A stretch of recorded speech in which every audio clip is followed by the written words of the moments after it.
और जैसे इतनी बात कही कि आप जल चढ़ाओगे तो वो तुरंत मानुष बन सकते हैं, तो कहने लगी मैं चली तो जाऊंगी, जल चढ़ाने के लिए परीक्षित महाराज चली तो जाऊंगी, अगर मुझे जल के बदले में जल चाहिए, मुझे वचन दो कि आपकी जो संतान होगी वो मेरे घर आकर के पानी भरे, तो मैं आपके जाकर के लोटा यानी जल चढ़ा सकती हूँ।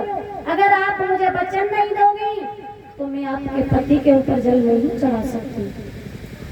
तो कहने लगी मैया कि मैं दोनों हाथ जोड़ के अपने गुरु की सौगंध खा के कहती हूँ कि आप जैसा कहेंगे मैं वैसा ही करूंगी। तो जाकर के उन्होंने जल चढ़ाया, पुनः त्रिशंकु महाराज फिर से मानुष बन गए।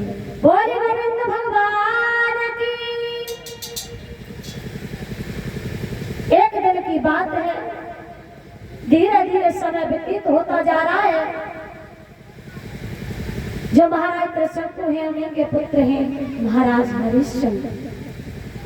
देवराजेंद्र की सभा लगी हुई है, वहां पर बड़ी बड़ी बढ़ाई और बड़े बड़े देवते और देवता बैठे हैं। कोई अपने शिष्य की बढ़ाई कर रहे हैं, कोई किसी की बढ़ाई कर रहे हैं। तो उसी समय वशिष्ठ बोले कि मेरा जो भक्त है यानी मेरा शिष्य है वो बहुत ही दानवीर है और बड़ा ही अच्छा राजा है, उसके धर्म की ध्वजा स्वर्ग में फहरा रही है। ये बात सुन के विश्वामित्र को बिल्कुल अच्छी ना लगी। कहने लगे इतनी बड़ी बड़ाई कर रहे हो, वो इतने कब से हो गया, वो तो बहुत बेईमान राजा था। कहने लगे जब था तब था, मगर अब तो मेरे शिष्य के बराबरी कोई नहीं कर सकता। कहने लगे हम आपके शिष्य की परीक्षा लेंगे। कहने लगे प्रभु आप बिल्कुल लीजिए।